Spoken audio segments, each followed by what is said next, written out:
a la resistencia. Hemos visto con Jaime el libro y el personaje del profeta Elías. Luego hemos visto con José la semana anterior el personaje de Moisés y de Jesús y pues ya le tocaba una mujer. En este caso, el libro de Ruth. Nos enseña muchas cosas y vamos a estar bastante atentas y atentos. Ustedes recibieron desde el día viernes por la noche el videíto que acabamos de pasarlo. Es un video bastante rico, bastante bueno, 7 minutitos donde nos da ya una pauta de ingreso al libro de Ruth, muy importante. Así que confío en que todos hayan leído, hayan visto y los que no alcanzaron, pues hoy ya lo hemos pasado nuevamente. Así que vamos a hacer no un estudio, como nos decía José, sino más bien una reflexión en torno a este libro y cómo nosotros estamos llamadas, a ejemplo de Ruth, de vos, a hacer resistencia, pero por amor. No a resistir por resistir sin saber lo que hacemos, sino por amor, por hacer un compromiso con el débil, con el oprimido. Voy a compartirles pantalla. Tengo un PowerPoint que ya saben, luego lo recibirán con la grabación. Vamos a ver que funcione bien esto, porque en la computadora del centro bíblico funcionaba de manera exitosa. Veamos que desde acá también. Vamos entonces con este librito, el personaje fundamental, Ruth, y lo hemos llamado Ruth, un libro de resistencia. Y vamos a ver las características generales del libro sin detenernos en detalles, porque no vamos a hacer un estudio, sino más bien una reflexión en torno a este tema de la resistencia y cómo Ruth nos ayuda a ver en nuestra realidad cómo poder resistir y el por qué. Un contexto político y religioso en el cual nace esta novelita, los elementos de resistencia y una síntesis bastante pequeñita pero sabrosa que nos va a acompañar y nos va a ayudar en nuestra vida. Ruth, como libro de resistencia. Ahí la tienen. Luego les indico de dónde saqué esa imagen que me cautivó. Es un libro que pertenece al post-exilio. Recordemos que la historia del pueblo de Israel se divide en etapas y si nos siguen a nosotros, lo hacemos de una manera bastante pedagógica y sabemos que en un momento determinado el pueblo de Israel, hablando de las dos tribus del sur, fueron exiliados. ¿Hacia dónde? Hacia Babilonia. 50 años después regresa el pueblo a restaurar. Y ahí es donde nace esta novelita que tiene muchos problemas y ya vamos a ver cuáles son. Pertenece al Pentateuco de la Resistencia, Pentateuco, es decir, a 5 libros que también en esta época son considerados como resistencia. Y ahí tenemos el librito de Judith, Esther, el Cantar de los Cantares, donde la mujer habla de esos sentimientos tan bonitos y eróticos, y es un libro totalmente de resistencia. El libro de Daniel, sobre todo el capítulo 13, donde se habla de la historia de Susana, y este librito que vamos a reflexionarlo hoy, que es Ruth. Su lectura va a iluminar nuestra realidad. ¿Por qué? Porque tanto en el librito de Ruth como en nuestra vida vivimos la discriminación. Vivimos también la exigencia de la pureza, sea de la raza, sea religiosa. Tenemos muchas veces estos conceptos tan cuadrados, ¿no? De que sí, este es venezolano, entonces él es el que robó. No, este es colombiano, él es el mujeriego. No, la ecuatoriana, no, entonces ella es la que no hace mucho. El testigo de Jehová es el que los domingos a las 7 de la mañana me timbra y en fin, tenemos tantos conceptos cerrados y exigimos muchas cosas de estas etiquetas que nosotros mismos implantamos y ponemos a las personas. Así que este libro nos ayuda mucho a ir sacándonos de esas creencias que nos limitan al amor. La dificultad para integrar a las mujeres en la sociedad.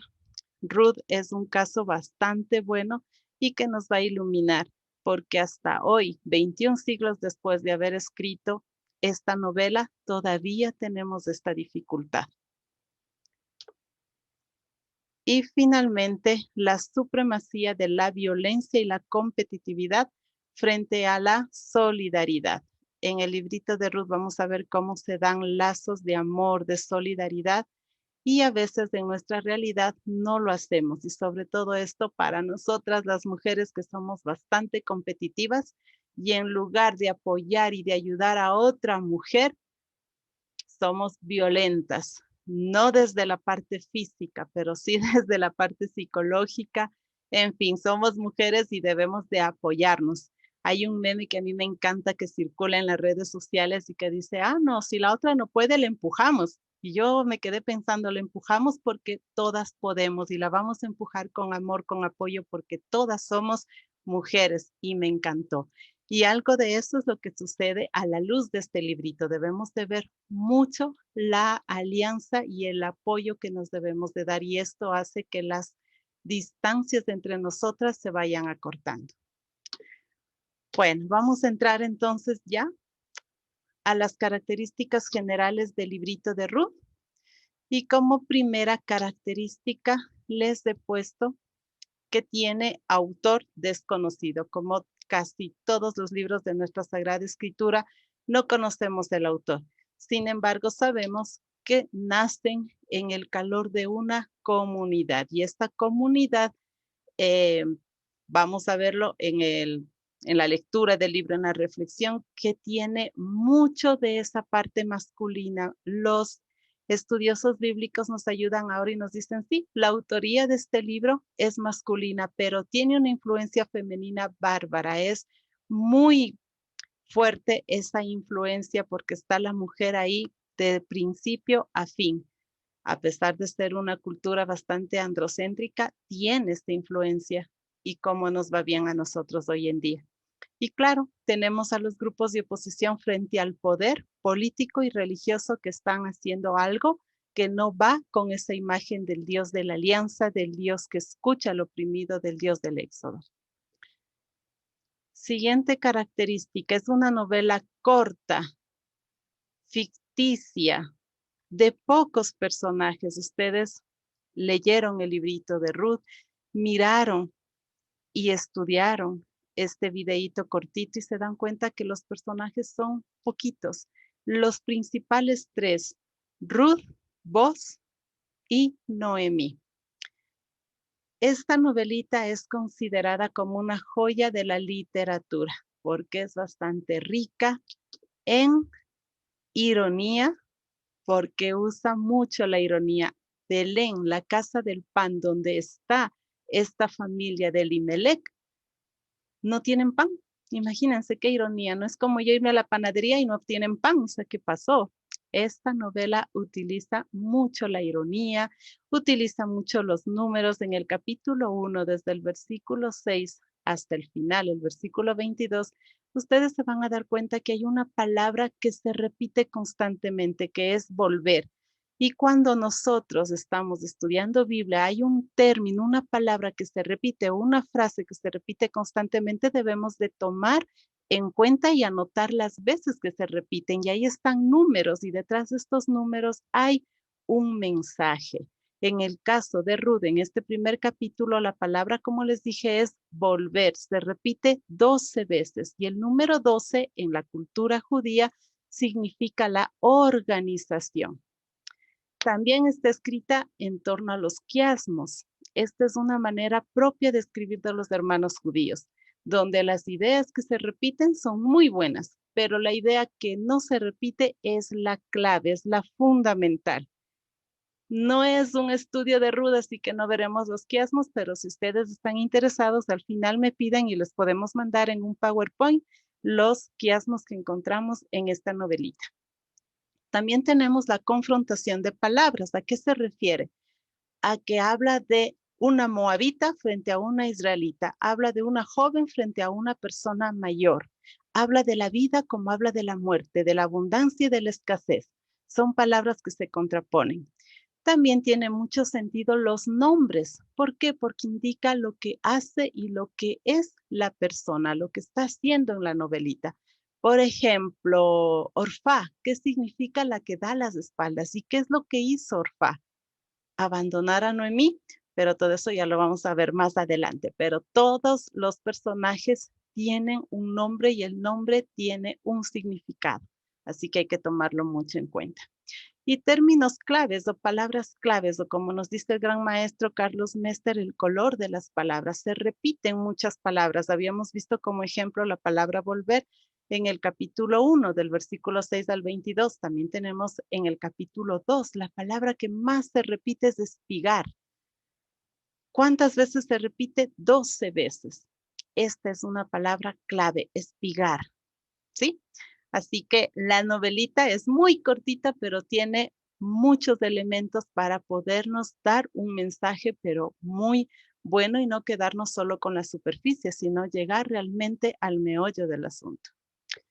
Vamos con el contexto histórico. Sería bueno repasar un poquito en qué momento de la historia del pueblo de Dios nace la novelita de Ruth. Como primer punto vamos a ver los problemas que tienen. Y el primero es una crisis de identidad. ¿Debido a qué? Recordemos que las dos tribus del reino del sur fueron llevadas hacia Babilonia, lo que nosotros conocemos como el exilio. En el año 587 aproximadamente, Nabucodonosor se lleva a la mejor gente del pueblo de Judá, es decir, a los profetas, a los que tenían alguna profesión, a los sacerdotes, se lleva lo mejor. ¿A dónde? A Babilonia. ¿Quiénes quedaron en el pueblo, en Judá, en el reino del sur? El pueblo sencillo, el campo. Como nos dirán algunos personajes, los anahuim, los pobres, el resto, los pobres de Yahvé. Ellos se quedan ahí conviviendo, tenían que migrar porque no había pan y en esa migración pues conocieron a personas buenas, etcétera, y se van casando, es decir, mezclándose con otros pueblos vecinos, entre ellos los moabitas, los amovitas, etcétera. El pueblo, el campo, el pueblito llano, los anahuim. Años después, aproximadamente 50 años, ya empezaron a regresar. ¿Por qué? Porque en el 538, Ciro, que es ahora el soberano del imperio de Persa, decide él mandar a los judíos a su tierra para que restablezcan todo su pueblo, reconstruyan, les hacen préstamos, le devuelve todo lo que Nabucodonosor le robó del templo, etcétera. Y deben de regresar y su tarea es rehacer el país, refundar lo que nosotros conocemos como el judaísmo. Así que regresa esta gente al pueblo y cuando regresan se dan cuenta que todo está en ruinas, el templo, la gente se ha mezclado con otras mujeres u hombres de culturas diferentes, etcétera, y dicen que ahora esto está todo mal y empiezan a preguntarse, ¿quién es judío realmente? ¿Qué significa ser judío? ¿Cómo vamos de aquí a refundar el judaísmo? ¿Cómo lo vamos a hacer? ¿Qué propuestas vamos a traer? Todo está mal y están en esa crisis de identidad. No sabían qué hacer, cómo hacer con todo este pueblo que se quedó y se ha mezclado con tanta gente. En fin, dentro de toda esta realidad, la élite responde y nos dice, judío es el nacido de una madre judía. Y con esto se empiezan a dar cosas muy fuertes dentro del pueblo de Israel. Entre una de ellas se empieza a impulsar la disolución de los matrimonios mixtos, es decir, de aquel hombre que se casó con una extranjera y la expulsión del país de estas mujeres y de estos niños que no eran considerados judíos. Se establece con esto una clara línea entre nosotros. Nosotros sí somos judíos porque nacemos de una madre judía. Ellos no son judíos. Aquí hay bastante nacionalismo, lo que nosotros decimos hoy, ¿no? Nos diferenciamos y queremos encerrarnos y somos diferentes. Nosotros somos la raza escogida, nosotros somos la religión de Dios, nosotros somos la verdadera iglesia, nosotros somos el verdadero pueblo, etcétera. Ellos son aparte, ellos son los diferentes, a ellos se les margina.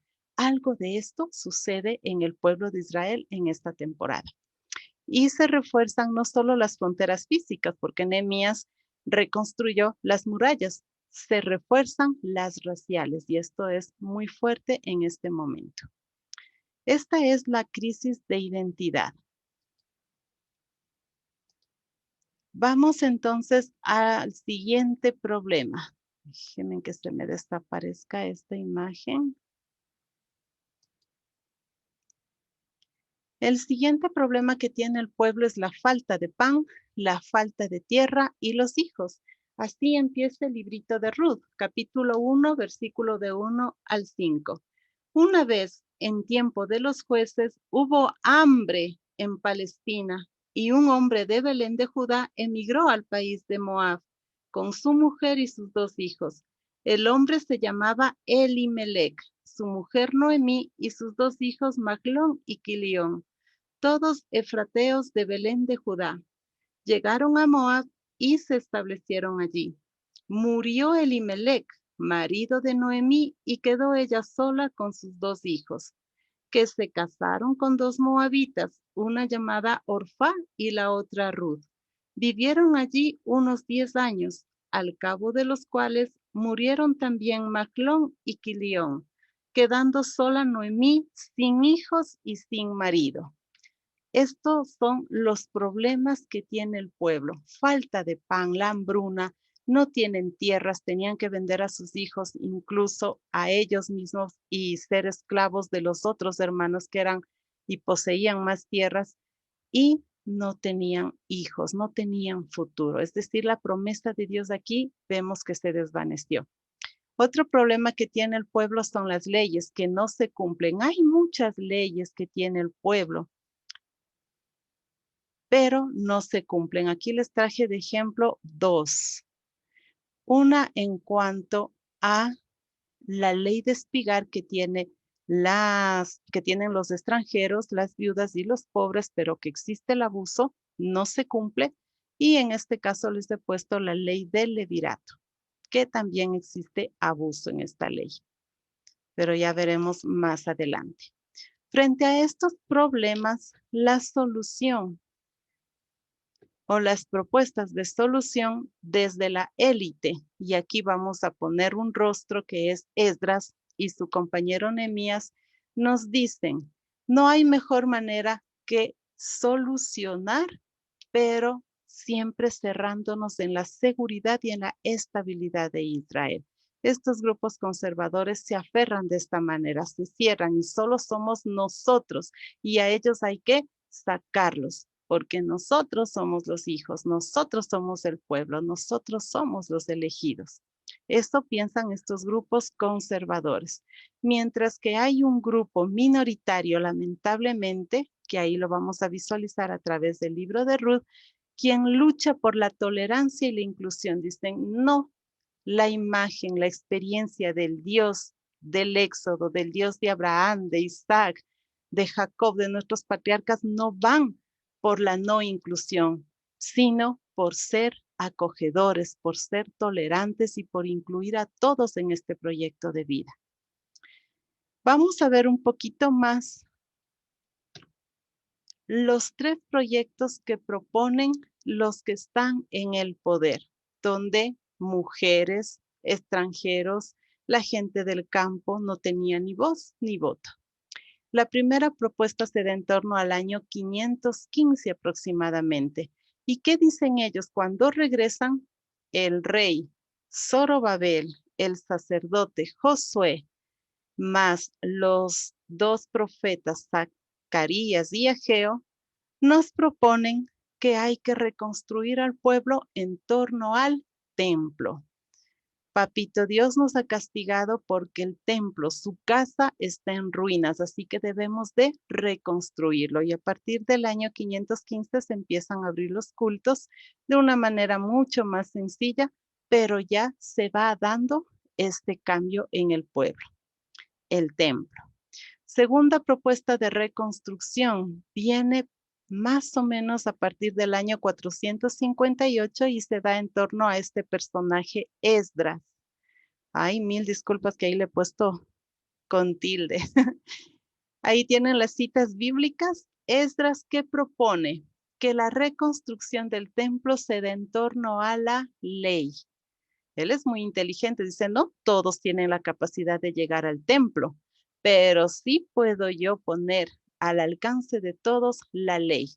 Y a través de la ley experimenta tres ideas que son fuertes. La primera, pureza de la raza. La segunda, somos raza escogida. Y la tercera, la teología de la retribución. ¿Qué quiere decir esto? Que él dice que la ley, si tú la cumples, Dios te bendice. Y si no la cumples, pues tendrás todos los problemas de enfermedad, falta de pan, etcétera. Así que Esdras es el que más inició o influenció en el pueblo frente a esta propuesta de reconstrucción, la ley. Y la tercera propuesta de reconstrucción viene en torno al personaje de Nehemías, que es muy compañero de Esdras y que él aparece más o menos en el año 445. Y su propuesta es reconstruir las murallas y también dar luz a la ley jubilar, que quiere decir que cada 50 años se condonen las deudas y se devuelva las tierras a sus dueños. Este es o son las propuestas en torno al poder. Ustedes ven, ahí están rey, sacerdote, gobernador, pero no está la voz del pueblo. ¿Qué quiere el pueblo? ¿Cómo ellos sueñan en reconstruir el pueblo de Israel? Y para eso tenemos acá la presencia de los autores de la novelita de Ruth. ¿Qué propone el libro de Ruth? A pesar de que eran un grupo minoritario, pero supieron alzar la voz y decir no estoy de acuerdo. Ahí tenemos a Ruth, la protagonista de esta novelita, que es mujer en primer lugar en un mundo de varones, se propone el modelo de una mujer, es de extranjera y para ponerle más en jaque a Esdras es de Moab y se casa con un rico, con Boz, y no en Moab, como ella la primera vez con Maglón fue casada en Moab. Ahora se casa en el pueblo, en Belén, es decir, en el reino de Judá. Esto a Esdras no le habrá gustado mucho. La respuesta desde la propuesta de Ruth es una mirada femenina. En lugar de proponer un ejemplo masculino como los que habíamos visto en las clases anteriores de Elías, de Moisés, de Jesús, y que tenemos muchos, Abraham, Joel, Zacarías, en fin, tenemos muchos personajes masculinos, pues de esta novelita apuesta por una mirada femenina. Será desde las mujeres que viene la solución. Y Ruth, moabita, mujer, viuda, extranjera, es el ejemplo de lealtad y misericordia que estos autores proponen. Y todo esto basado en el amor que ella siente por Noemí. Pero aparecerá un personaje que es importante, Boz, el rico, que es contagiado y seducido por la generosidad de esta humilde mujer, de Ruth. Es decir, que Boz, el rico, no es el que toma la iniciativa para sacar al pueblo adelante, sino Ruth. Pero él sí se deja contagiar y hace una visión muy crítica de su pertenencia al pueblo y cómo él debe de ayudar y se deja seducir por Ruth y va a ayudar y va a solucionar los problemas que tiene el pueblo. Esta es la propuesta de esta novelita que alzó la voz y dijo, no estoy de acuerdo con la propuesta de Esdras, de Nehemías y con la del templo.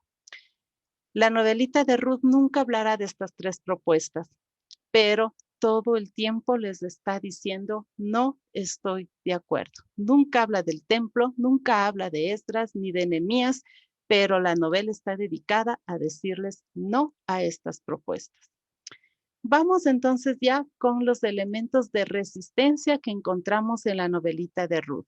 No son los únicos, pero sí creo desde esta humilde servidora que son muy importantes de estos 9. Ustedes vayan anotando, por favor, vaya a ser que yo me pierda por ahí y ustedes en el camino me ayudan. Hacemos alianza como hace Noemí y Ruth y nos ayudamos para salir de manera exitosa en esta reflexión. El número 1, el primer elemento de resistencia que encuentro en la novelita de Ruth es el marco femenino.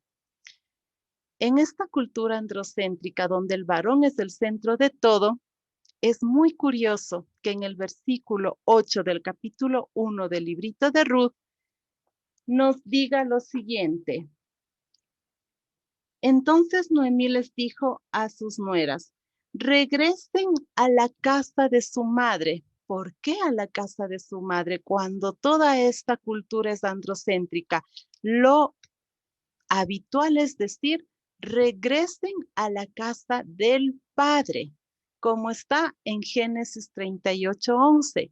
En esta historia tan bonita y peculiar de Judá y de Tamar, cuando Tamar se queda viuda y su suegro Judá le dice, regresa a la casa de tu padre hasta cuando mi hijo esté grande y te lo pueda dar como esposo. Bueno, esa es una historia bastante bonita que les invito a leerla, pero lo habitual es que regrese a la casa del padre, no de la madre.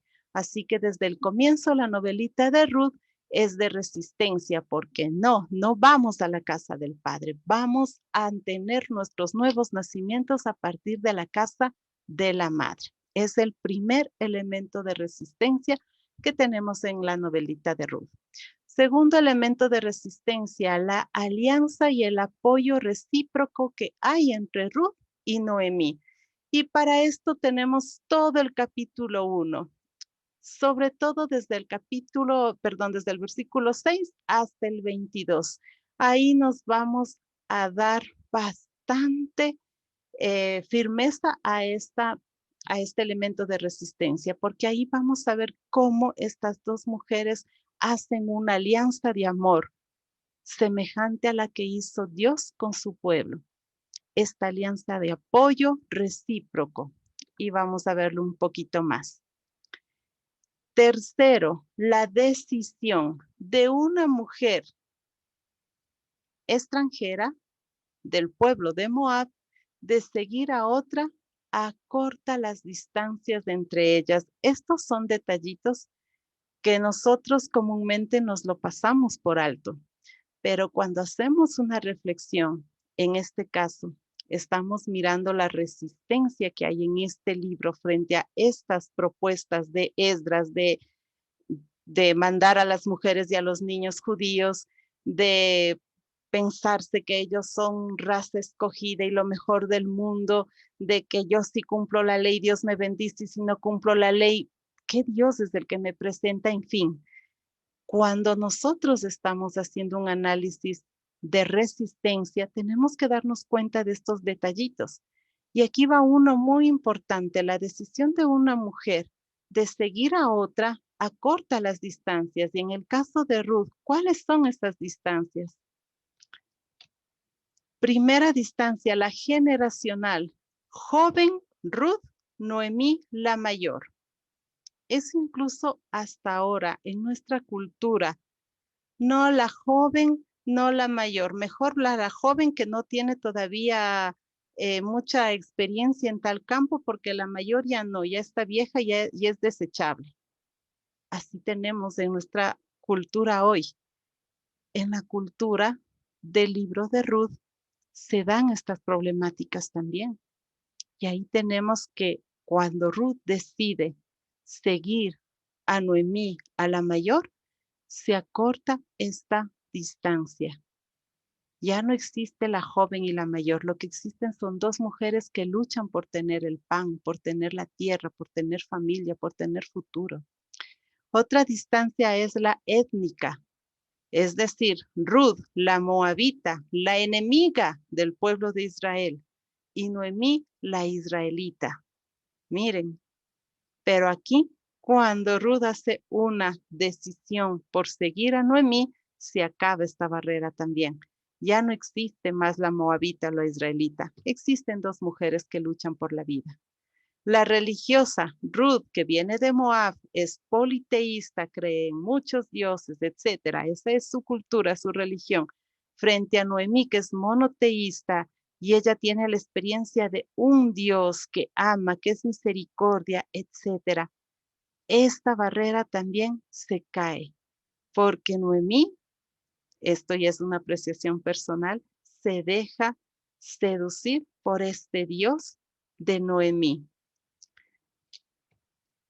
Tenemos otra distancia, el parentesco, la nuera, la suegra. Eso hasta ahora vemos, ¿verdad? Ay, ahí va mi suegra. Uy, ahí está mi nuera.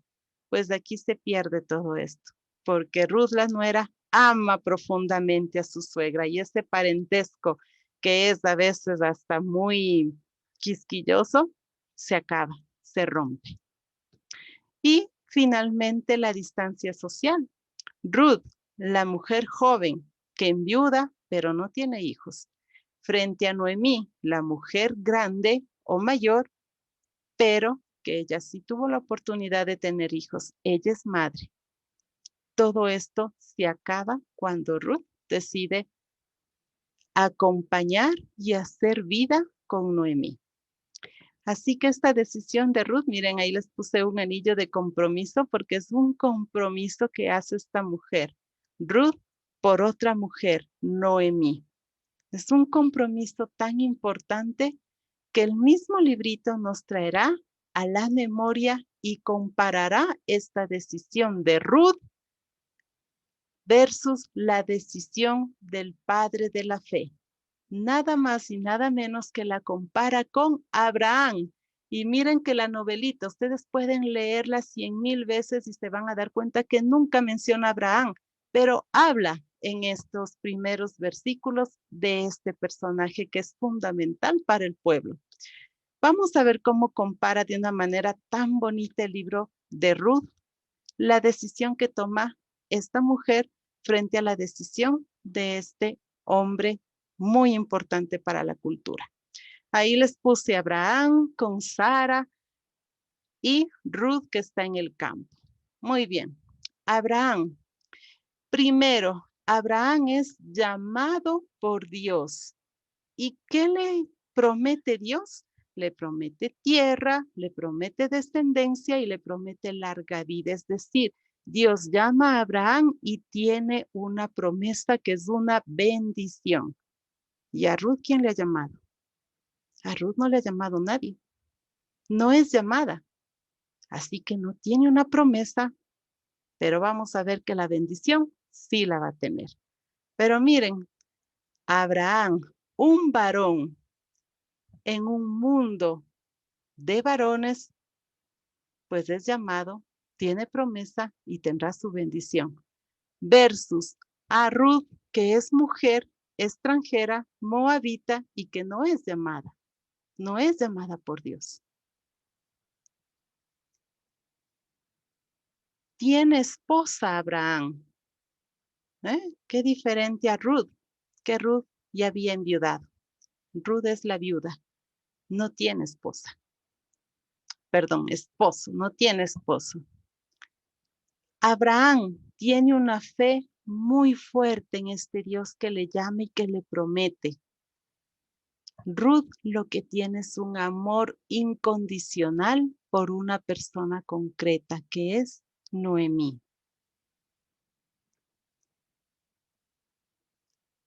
Y ambos, tanto Abraham como Ruth, rompen con su pasado. Abraham deja la tierra, deja Ur de los Caldeos y se dirige hacia la tierra que es bendición, donde mana leche y miel y donde Dios le va a dar y le dará su promesa, su bendición, sus hijos, etc. Ruth rompe con su cultura, deja padre, madre, pueblo, Dios, por seguir a Noemí e ir igual a la tierra donde ya hay pan, es decir, a Belén.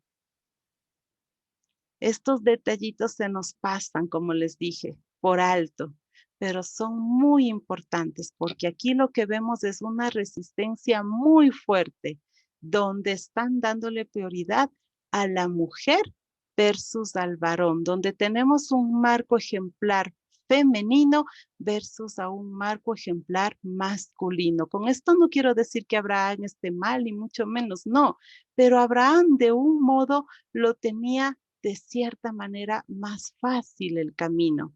Es un varón en un mundo de varones. Ruth es una mujer en un mundo de varones. Es viuda y no es llamada por Dios. Abraham tiene todo lo contrario. Y miren, no he puesto aquí, pero Noemí versus a Sara son iguales. Son mujeres, las dos son mayores, las dos tienen el problema de la falta de hijos, las dos. Noemí al final de la vida tiene una desesperanza, una decepción, podríamos decirlo así, y Sara también. ¿Qué voy a hacer yo, madre del pueblo, si ya tengo tantos años? Dios me había prometido hijos, pero no llega la promesa. Voy a ayudarle a Dios. Le daré a Abraham, más bien a mi esclava Agar, para ver si por ahí podemos tener la bendición de los hijos, etcétera. Algo de eso está comparándolo también el autor sagrado con Noemí. Es decir, aquí tenemos una parejita, varón, Abraham, mujer, Sara, versus a otra parejita, Ruth, mujer versus Noemí. Espero haberme dado a entender porque estos detallitos a mí me cautivan, me gustan porque se va entrando uno en este proyecto, en esta resistencia, pero sabiendo realmente a qué es lo que resisten y por dónde va la propuesta de Ruth. Pasamos al siguiente elemento de la resistencia, al cuarto, y tenemos comienzos y finales. Esta novelita de Ruth es tan simpática que empieza con la muerte y termina con la vida. Es decir, está construida de una manera rara, diríamos, ¿verdad? Para nosotros, cultura occidental, lo primordial es que una novela comience con la vida, con el amor y termine de esta misma manera. Pero la novelita de Ruth no, comienza con todo mal. Tienen hambre, no tienen hijos, no tienen futuro y al final tienen todo. Tienen hijo, tienen tierra, tienen bendición, tienen futuro, tienen todo. Tienen ya a Dios en sus vidas. Así que esta novelita, por ahí hay un elemento de resistencia también. Noemí y sus nueras están al final de una etapa marcada, ¿por qué? Por las muertes de sus varones. Noemí acaba de perder a Elimelech, su esposo, y Orfá y Ruth, que son sus nueras, acaban de perder a Maclón y Quilión. Es decir, que aquí están al final de una etapa, tanto Noemí como sus nueras, pero que esta etapa está marcada en relación a los varones. Vamos a verlo un poquito más. Noemí termina ya su ciclo de vida porque ella ya tiene más años, ¿verdad? Ella se casó, tuvo hijos, tuvo nueras y, bueno, su final es amargo, como ella lo dice, porque sus hijos no tuvieron la oportunidad de tener hijos. Ella que siente aquí que la continuidad de su familia se perdió, ya no hay más. Ella no tiene más hijos, ya no tiene la posibilidad de seguir perpetuando el nombre de Elimelech, que en estas culturas es muy importante. No tiene salida. Noemí siente que todo se acabó. Ella está al final de su vida y en un punto no de felicidad, sino de amargura total. Por eso, al final del primer capítulo, cuando se encuentra con las mujeres de Belén, ¿qué le dicen las mujeres? ¡Ay, ahí viene Noemí! Y ella dice, no, no me digan Noemí, ahora soy Mara, estoy amargada. Salí de aquí llena con Elimelech, con 2 hijos y regreso vacía. ¿Sí? Ella siente que su vida se acabó. Orfá, la otra viuda, y Ruth, la otra mujer que le acompañara a Noemí, ellas también están al final de una etapa de su vida, pero ellas sí tienen la posibilidad de continuar. ¿Por qué? Porque son jóvenes. Pero vamos a ver cuáles son las decisiones que toman tanto Orfá como Ruth. Orfá sigue la indicación de Noemí. Noemí se entrega tanto, ama tanto a sus nueras que les dice, no me sigan, yo ya no tengo nada que darles, no tengo pan, no tengo tierra, no tengo hijos. Y así tuviera hoy la oportunidad de engendrar un hijo, ¿ustedes van a esperar para que él sea grande y se case con ustedes? No, hijitas, regresen a la casa de la madre, busquen marido, regresen donde sus padres, regresen a su mundo, tengan un nuevo nacimiento. Orfá sigue la indicación de Noemí, le da un beso de despedida. No son enemigas, son amigas, pero en ella está el poder de la decisión y ella decide regresar a su tierra, regresar a la casa de la madre, regresar a buscar un marido y tener así un nuevo nacimiento. Pero ya rompe con la familia de Noemí. Y esto no le hace mala, esto le hace libre. Pero decide regresar. A la final para Orfá es un nuevo nacimiento y Noemí no se enoja, no se molesta. Noemí le da la bendición y seguirán tan amigas como de costumbre. Pero Ruth se opone a Noemí.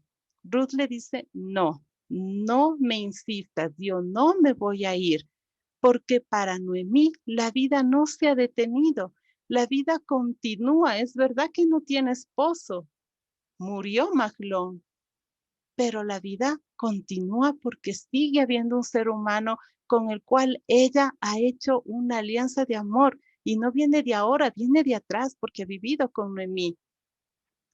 Así que ella decide quedarse con Noemí. Toma la decisión más grande de su vida, que las voy a poner acá. Déjenme ver si aparece. Y este es el quiasmo del primer capítulo. Esta es la frase que no van a ver que se repite en el primer capítulo. Es la declaración de amor más bonita que tenemos en el Antiguo Testamento y viene de una mujer extranjera, moabita. Esdras no le habrá gustado para nada. ¿Y qué le dice Ruth a Noemí? A donde tú vayas iré yo, y donde tú vivas viviré yo. Tu pueblo será mi pueblo y tu Dios será mi Dios. Donde tú mueras, allí también quiero morir y ser enterrada. Que el Señor me castigue como es debido, si la muerte es la que nos separe. Esta es la declaración más bonita que hace, imagínense, una mujer moabita a una mujer israelita donde todas las distancias se acaban. Ahí ya no hay suegra, ahí ya no hay nuera, no hay mayor ni joven, no hay israelita y moabita. Lo que hay es amor de una mujer por otra mujer. Un amor donde está Dios a través de ella, dándole la posibilidad a Noemí de tener futuro. Ahorita ya no lo ve, pero luego lo va a ver al calor de todo lo que va haciendo Ruth. Así que Ruth no rompe con la continuidad de Noemí. Ella sigue con Noemí y dará todo para que Noemí sea feliz. Continuamos con los elementos de resistencia. Bueno, aquí les he puesto una diapositiva bonita como para entender que Noemí y Orfá en esta mentalidad judía, ellas tienen una perspectiva androcéntrica, es decir, su vida, su comienzo y el final de la vida está siempre determinada por un varón. ¿Por qué? Porque las mujeres en esta cultura tienen ese sentir, ese pensamiento de que no se prolongan, ellas mueren, ellas no perpetúan el nombre del varón. Y eso nos pasa hasta a nosotros. A mi hermano, que tuvo 3 mujercitas, alguna vez un compañero le dijo, o sea que se acabó tu apellido. Y yo ahí entendí, dije, pero ¿cómo?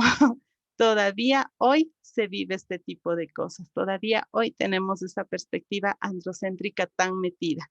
Porque si un varón en nuestros días no tiene otro varón, se acabó el apellido. Imagínense. Bueno, eso como para poder reflexionarlo. Y aquí les he puesto a una mujer en esta diapositiva sin rostro porque somos todas nosotras o a eso aspiramos, a ser Ruth, quien hace un compromiso de amor por otra mujer. Y esta mujer, Noemí, encontrará la continuidad y el amor y la misericordia de Dios a través de Ruth. Y Ruth le proporcionará un nuevo comienzo a Noemí, porque recordemos que para Noemí ya no hay salida, ella no tiene nada, ella no tiene.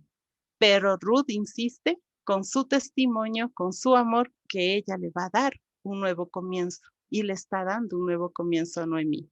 Y todo eso se verá concretado en Obed, que ya veremos más adelante quién es Obed.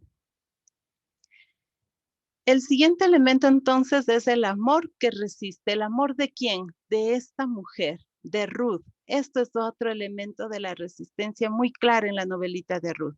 Ruth, la mujer extranjera moabita, tiene un amor inusual por Noemí, sabiendo que Noemí no tiene nada que ofrecerle. Ella la sigue, ella la acompaña. Noemí fue muy clara, no tengo nada. Y la vida de una viuda en mi pueblo es muy dura. Y aún así, Ruth apuesta y sigue con ella. Es un amor inusual. Y de estos amores, claro que tenemos en Biblia, muchos amores. Ahí tenemos David y Jonathan, que también tenían un amor inusual tan fuerte que el mismo Jonathan traicionó a su padre por salvar la vida de David. En fin, hay muchos amores inusuales. Ruth asume lo que es importante para Noemí. Para Noemí lo importante es su pueblo, su Dios, su identidad. Y Ruth conoce y valora esto, porque recordemos, y el texto bíblico es muy claro, convivieron cerca de 10 años. Y en 10 años Ruth vio el testimonio de Maglón, vio el testimonio de Quilión, vio el testimonio de Noemí. Y en ese testimonio de vida estaba Dios reflejándose. Así que Ruth no es que ya no conozca a Dios, conoce a Dios a través de estas personas. Así que la decisión que toma Ruth es de rectificar todo este conocimiento que la vida le fue dando a través de estas personas concretas. Y Noemí, por amor, tomará la iniciativa de irse a espigar. Hará todo lo que le diga Noemí, que es ir al campo, bañarse, vestirse bien, seducir a vos para que cumpla con la ley del levirato. Es decir, Ruth estará siempre al servicio de Noemí y hace una promesa de amor que suena más a una promesa de matrimonio, porque decirnos a donde tú vayas yo iré, donde tú vivas viviré, donde tú mueras yo moriré, allí siempre estaré. Eso solo lo hará en una alianza de matrimonio profundo. Y recordemos que Noemí representa al pueblo y Ruth representa a las extranjeras. Y entre ellos están dando una alianza de amor muy parecida a la que hace Dios con su pueblo. Y para eso tenemos ahí a Oseas y a muchos otros profetas que hablan de esta imagen del Dios esposo y del pueblo esposa. Aquí también tenemos una alianza muy fuerte. Y Ruth le dará la descendencia a Noemí, le dará un nuevo comienzo y será capaz Ruth por sí misma de mantener y de tener relaciones con un varón israelita en su pueblo, no en el pueblo de Noemí, perdón, en el pueblo de Ruth, sino en el pueblo de Boz, y creará relaciones sólidas con este caballero, con este varón. Amor que resiste. Ese fue un elemento de la resistencia que vemos a través de la novelita de Ruth. Otro elemento de resistencia, la iniciativa de Ruth. Aquí ya vamos a abordar los capítulos, el capítulo 2 de la novelita de Ruth. Para poder entender la iniciativa de Ruth, tenemos que saber que el pueblo, al igual que nuestro pueblo ecuatoriano, argentino, venezolano, colombiano, etcétera, tiene leyes. Y muchas leyes son muy buenas. Lo que pasa es que no conocemos nuestras leyes. Pero Noemí, seguramente alguna que otra ley sí la conocía. Y le va educando a Ruth. Y Ruth escucha y toma la iniciativa ella de ir a los campos de espigar porque hay una ley, la ley del Levirato, que lo tenemos en el libro, perdón, la ley en el Levítico, capítulo 19, del capítulo 9 al 10, donde dice que la ley aseguraba a los pobres y a los migrantes la supervivencia con el acceso a los alimentos básicos, que son el pan y el vino. Así que Ruth toma la iniciativa y le dice a Noemí, voy a ir. Pero aquí Ruth tiene todavía miedo, no tiene conciencia tan fuerte de que ese es un derecho. Y ella va como a manera de pedir limosna. Pero así somos, ¿verdad? En el camino vamos aprendiendo y nos vamos dando cuenta de nuestras leyes y de los derechos que tenemos y cómo debemos hacerlos cumplir. Ella tenía triple derecho, recordemos que es viuda, pobre, extranjera. Cumplía con todos los requisitos, si lo podemos decir así, para hacer cumplir esa ley. El encuentro entre Ruth y Boaz. Este es muy importante. Es el primer encuentro que se va a dar en el campo de Boaz. Y veamos qué nos dice. Boaz se cautiva por Ruth y le va a decir en medio de este diálogo, aquí está el quiasmo del segundo capítulo. Esto es la idea fundamental, la que no se va a repetir. Boaz le dice, sé lo bien que te has portado con tu suegra después de que murió tu marido, hasta el punto de dejar tu patria, tus padres, para venirte a un país totalmente desconocido para ti. Que Yahvé te recompense tus buenas obras y que el Dios de Israel, bajo cuyas alas te has venido a cobijar, te dé el premio que mereces. Esto es muy bonito y si estaríamos haciendo un estudio de Ruth, aquí van a ver cómo la historia de Israel ilumina todo este acontecimiento porque aquí nos da a entender cosas del Éxodo, también de Abraham, porque él dejó patria, dejó padres, en fin.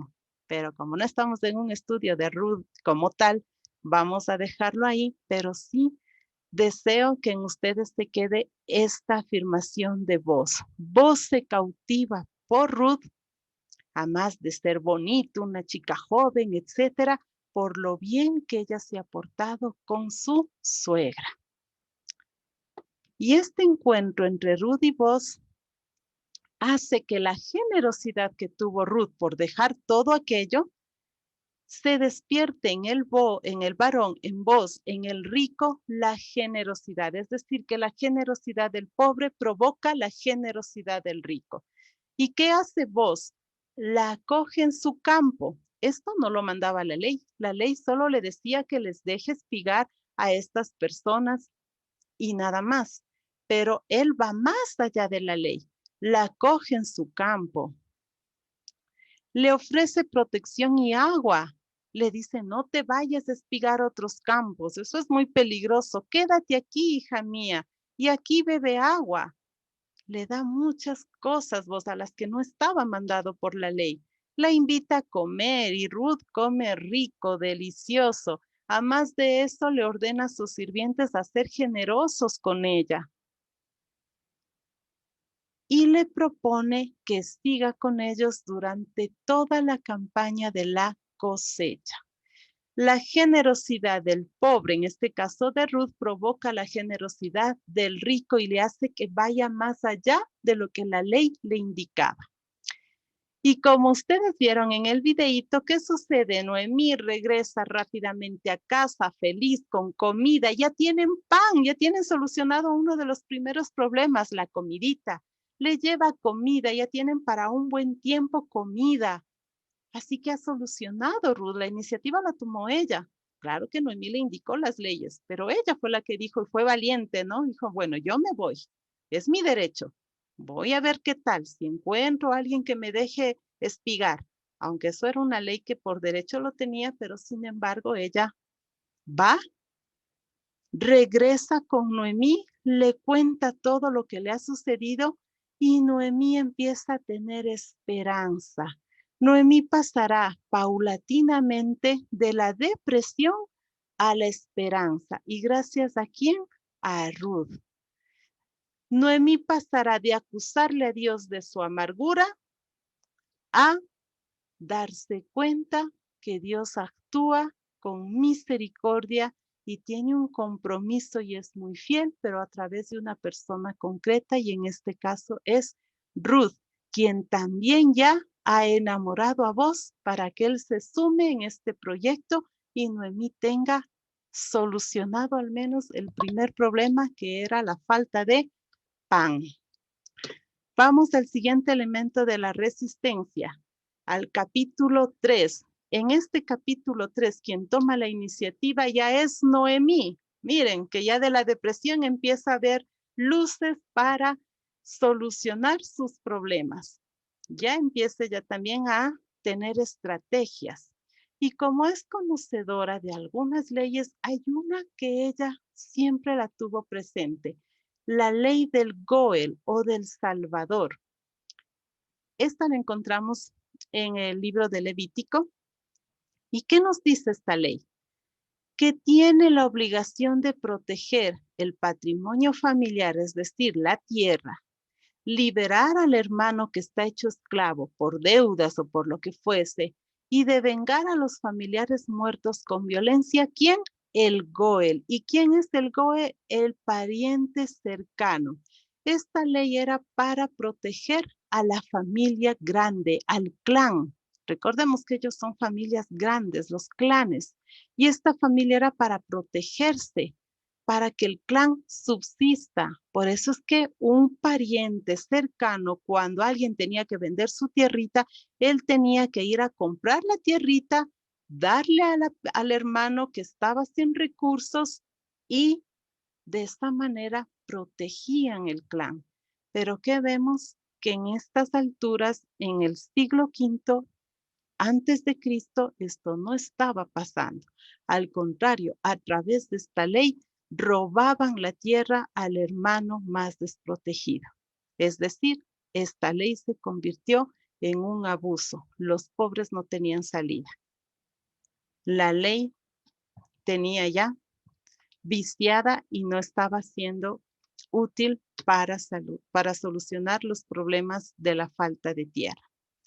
Noemí desea que Ruth sea feliz y piensa que vos es la oportunidad. En este tercer capítulo, como elemento de resistencia, Noemí sabe la ley, pero esta ley la iba a proteger a ella como familia. Sin embargo, Noemí se da cuenta y dice: no, cedo todo esto por amor a Ruth, porque Ruth también ha dejado todo lo conocido para ella por seguirme a mí.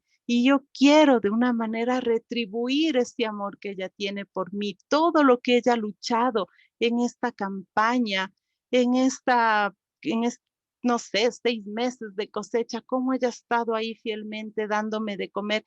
Pues ahora que sé que vos tiene la oportunidad de rescatarme, de redimirme, que no sea a mí, que sea Ruth, porque ella es joven y ella tiene más oportunidad. Miren cómo las dos mujeres se aman profundamente y nunca ven el bienestar en sí de ella, sino de la que está al frente. En este caso, Noemí ve todo por el bienestar de Ruth. Noemí le propone entonces a Ruth una estrategia para solicitarle a vos matrimonio. Pero aquí la novelita nos deja pensando, ¿no? Que querían rescatar la tierra y ahora en cambio le está diciendo Noemí que se perfume, que se bañe y que se acueste a los pies de vos y que le pida matrimonio prácticamente Ruth a vos. Pero no hablaba de la ley del Goel y ahora está hablando de otra ley. ¿Qué pasa? Esta novelita es tan bonita que si ustedes la leen a profundidad, se van a dar cuenta de estos detalles. Habla de una ley, sin embargo, le manda a pedir otra ley que cumpla vos con Ruth. Ya vamos a ver más adelante esa otra ley. Y en este espacio del tercer capítulo hay un diálogo profundo y muy bonito y lleno de amor entre Ruth y vos. Vamos a ver qué le dice. Recuerden que Ruth va a hacer que cumpla una ley vos que le ha pedido que le ha pedido Noemí. Ay, no quiere salir mi cuadrito. ¿Qué le mandó?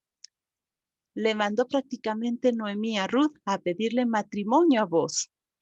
Ruth le dice: cúbreme con tu manta, pues tú debes de rescatarme. ¿Y qué le responde vos?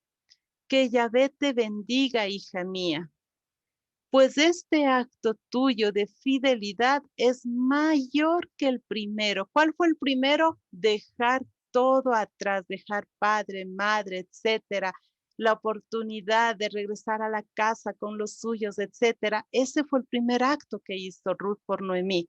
Pero este segundo acto vos lo ves mucho más fuerte. ¿Y cuál es este segundo acto? Que ella ha decidido nuevamente por Noemí, ya que no eligió a hombres jóvenes, ricos o pobres como esposo. Este es otro acto fuerte de Ruth que hace a Noemí. ¿Y qué más se dice vos? Quédate tranquila, hija, pues daré todo lo que me pidas, ya que todo el pueblo sabe que tú eres mujer virtuosa.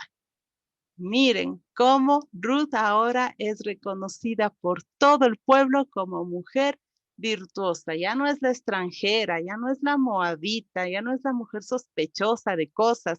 Ahora es la mujer virtuosa porque ha tenido dos pruebas grandes de amor para con Noemí. Dejar tierra, dejar pueblo, dejar madre y padre, y la segunda, dejar la oportunidad de elegir el hombre que ella hubiese querido como marido por vos. ¿Para qué? Para rescatar.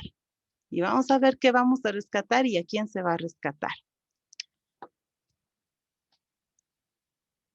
Vos bendice entonces a Ruth, este segundo gesto de lealtad y fidelidad, que es mayor que el primer gesto de amor que ella hizo por Ruth, por Noemí. Y en el cuarto capítulo, la iniciativa ya no es ni de Noemí ni de Ruth. La iniciativa es de vos.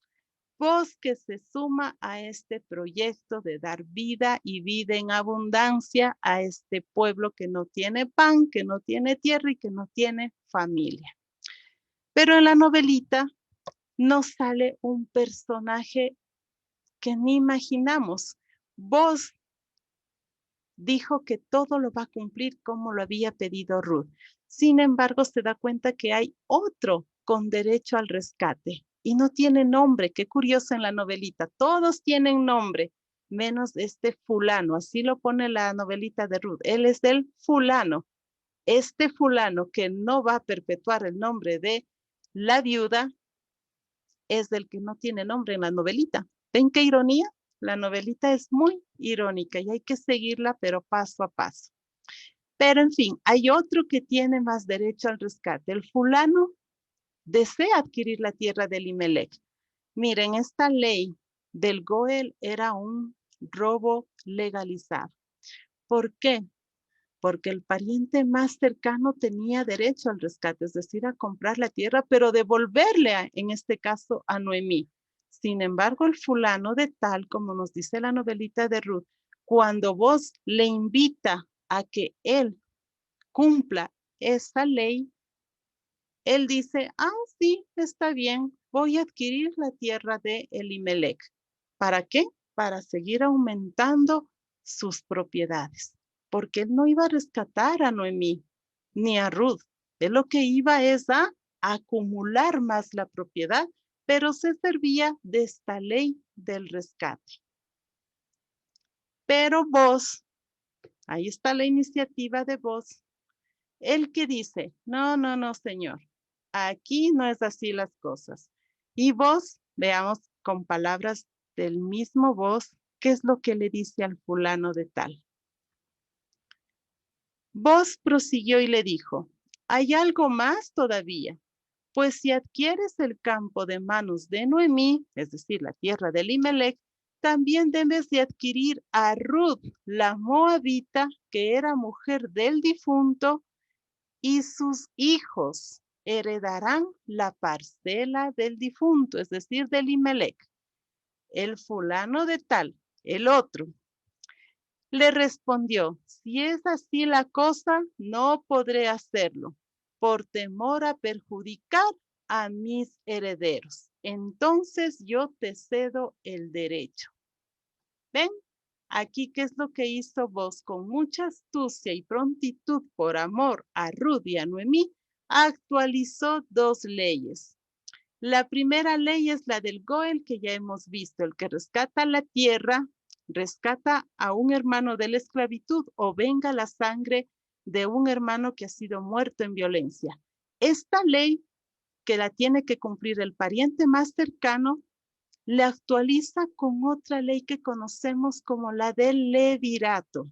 Y esta ley es para proteger ya no al clan, sino a la familia, a la célula más pequeña de la sociedad. ¿Y de qué se trataba? Vamos a imaginar, Carmita se casó con Pepito. Pepito tiene 3 hermanos. Son felices durante 2 años, Carmita y Pepito. ¿Y qué sucede? Circunstancias de la vida hacen que Pepito muera y se queda Carmita. La viuda no tiene derecho a heredar, no tiene nada. ¿Qué es lo que hace esta ley? Protege a la viuda y al patrimonio y el nombre del hermano. Así que uno de sus hermanos, de los 3 hermanos, debe de casarse con Carmita.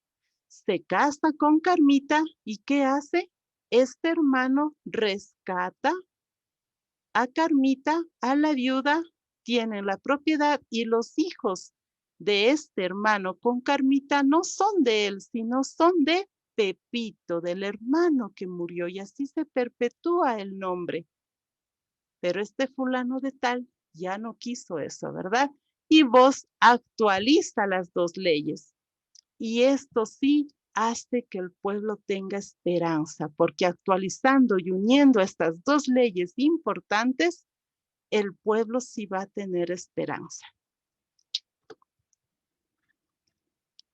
Solo se adquiere la tierra quien se case con Ruth. Eso es lo que dice vos de manera puntual, porque así detiene el robo legalizado y hace que el pueblo tenga esperanza de tener hijos y estos hijos que tengan tierra, tengan pan, tengan una vida digna y que no son del pariente próximo ni del hermano, sino del fallecido, del difunto.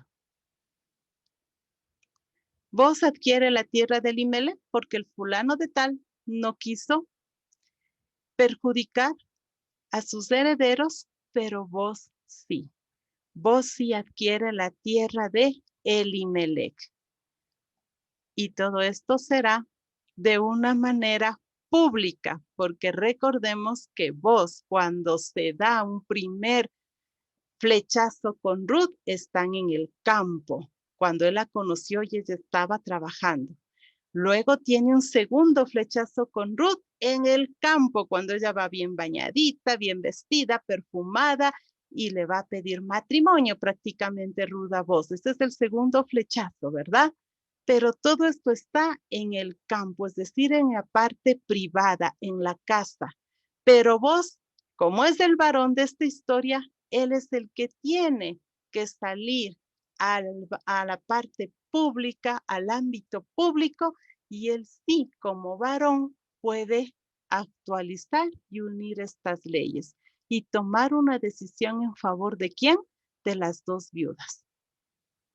Y esto tiene que serlo de manera pública y eso pasa en la plaza, etcétera. Ustedes leerán el libro de Ruth si es que no lo han leído y se van a dar cuenta que en este espacio público donde están los varones, ahí es donde vos toma la decisión y hace una opción por los pobres. Y el último elemento que tenemos como resistencia es la misericordia. La misericordia que tenemos de Ruth, la moabita, y de vos, el israelita. La misericordia de una mujer extranjera con la misericordia de un varón israelita, de una mujer pobre y un varón rico, de una mujer que decidió dejar la tierra, la cultura, y de un varón rico que va más allá de la ley, de una mujer que tuvo las herramientas necesarias y la valentía para casarse con vos y asumir un compromiso frente a vos que también tiene la valentía y la generosidad de casarse con una extranjera. Vos, a más de eso, de casarse con Ruth, rescata la tierra, genera un hijo que no es ni para él ni para Ruth, sino para Noemí. Para Ruth y vos, Noemí es lo primero, frente a lo que hacía Esdras, donde Esdras lo primero era la ley, el cumplimiento de la ley. Y aquí vemos cómo vos y Ruth rompen con toda esta ideología que estaba imponiendo Esdras, y ellos lo hacen todo por amor. No lo hacen como retribución a nada, sino más bien como entrega y donación absoluta a los que sufren, a los que no tenían voz, a los que no tenían la capacidad de poder hacer que estas leyes tan buenas se unan y se actualicen. A ellos es la entrega y la donación absoluta, tanto de Ruth la extranjera como de vos, el rico.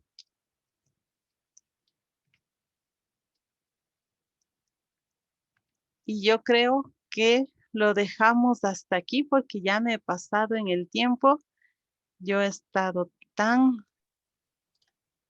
contenta y feliz con ustedes, pero ya el tiempo se nos pasó. Padre Lauren, ¿está por ahí? Claro que estoy emocionado, muy bonito. Muchas gracias, Katy. Dios te pague.